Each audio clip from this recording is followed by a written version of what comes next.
Fala galera, hoje o Pocket da semana é comigo e o tema é bem polêmico. O tema é sobre obediência e liderança. Lá em Romanos 13 diz o seguinte, que nós devemos ter respeito, temos que ser obedientes aos nossos líderes, às nossas autoridades. E que não é maior a nossa autoridade do que senão Deus. Muitas vezes nós temos a mania de pensar que nós somos obedientes apenas no muito. Não, isso aqui não precisa obedecer. Não, mas se Deus pedir isso, eu obedecerei. E eu quero te levar lá ao texto de Lucas 16, capítulo 10, que diz o seguinte: quem é fiel no pouco é fiel no muito. Eu faço uma alusão à obediência e digo que quem é obediente no pouco é também obediente no muito. Assim aconteceu com Abraão. Deus não pediu primeiro o Isaac a Abraão. Deus pediu, primeiro começou com um processo, falando assim: sai do meio da tua parentela e vá para o lugar onde eu te mostrarei. Foi um processo a caminhada de Abraão de obediência, e conforme Abraão foi em cada ponto obediente, Deus foi abençoando cada vez mais eles. Hoje em dia, nós temos os nossos líderes que são instrumentos do Senhor na nossa vida, e, e não, eu obedeço a Deus, a Deus, a Deus, mas muitas vezes não obedecemos aos nossos líderes, e os nossos líderes, eles têm o papel dobrado ainda, porque lá em Tiago, capítulo 3 diz o seguinte, que os mestres, aqueles que ensinam, serão julgados com mais rigor. Então eles têm essa preocupação conosco justamente por causa disso. Eles serão julgados com mais rigor. Então nós devemos confiar neles. Claro, nós devemos buscar na palavra de Deus aquilo que eles estão nos falando também. Mas tudo isso é para o nosso crescimento. E agora vamos ler lá em 1 João capítulo 4, versículo de número 20, que diz o seguinte: se alguém afirmar eu amo a Deus, mas odiar seu irmão, é mentiroso, pois quem não ama seu irmão, a quem vê, não pode amar a Deus, a quem não vê. Eu faço uma alusão também à obediência, que digo, se você não obedece ao seu líder, a quem você vê, você acha que você vai obedecer a Deus, a quem você não vê? Esse é um momento pesado, hein? Esse é um momento que você pausa o vídeo e vai tomar uma água, porque realmente...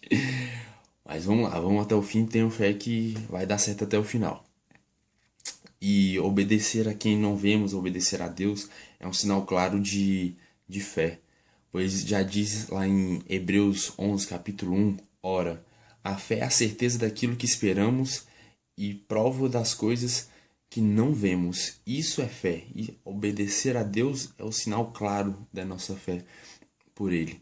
Porque vamos ver agora os resultados que a obediência e a desobediência traz à nossa vida. Porque foi através de uma desobediência que a nossa condenação entrou no mundo, que através do pecado entrou no mundo, foi através da desobediência de um homem, da desobediência de Adão e Eva, que entrou o pecado no mundo. Mas foi através da obediência de Cristo Jesus com Deus que nos trouxe a salvação. Já diz lá em Hebreus capítulo 5, versículo de 8 a 9, embora sendo filho, ele aprendeu a obedecer por meio daquilo que sofreu e aperfeiçoou, tornando-se a fonte da salvação eterna para todos que lhe obedecem. Agora lá em Romanos capítulo 13, a partir do versículo 3, diz o seguinte: pois os governantes não devem ser temidos, a não ser pelos que praticam o mal. Você quer viver livre do medo da autoridade? Pratique o bem e ela enaltecerá. Mais à frente, no versículo 5, diz o seguinte: portanto, é necessário que sejamos submissos às autoridades, não apenas por causa da possibilidade de uma punição, mas também por questão de consciência. Como assim? Nós não devemos apenas ser obedientes, porque vai vir uma chinelada aí. Não, de forma alguma. Mas por causa da nossa consciência, para a gente poder deitar a nossa cabeça no travesseiro de noite e poder dormir. E quando na frente nós fomos confrontados sobre nossas atitudes, nós temos o coração totalmente íntegro e limpo para podermos ser totalmente sinceros com os nossos líderes e com o nosso Deus.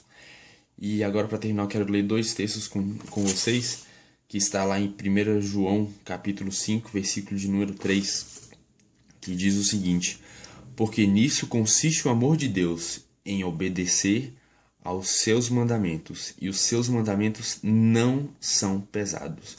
O mundo tenta nos impor que obedecer a Deus e os seus mandamentos é uma coisa totalmente impossível, que são fardos pesados demais.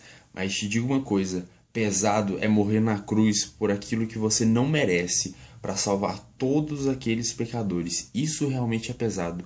Mas viver o amor de Cristo, por tudo aquilo que ele sofreu, e seguir os seus mandamentos é fácil comparado todo o sacrifício que Jesus fez por nós. E o último texto para finalizar está lá em Deuteronômio 7, capítulo 7, versículo 9. Saberá, pois, que o Senhor, teu Deus, ele é Deus, o Deus fiel, que guarda a aliança e a misericórdia até 1000 gerações, aos que o amam e guardam os seus mandamentos. Então, galera, é isso. Guardem os mandamentos de Deus. E não somente guardem, como os pratiquem. Pois essa é a definição de como amar a Deus. E nada melhor do que estar no centro da vontade de Deus e agradar ao nosso Pai. É isso, galera. Espero que vocês tenham gostado. E até a próxima. Valeu!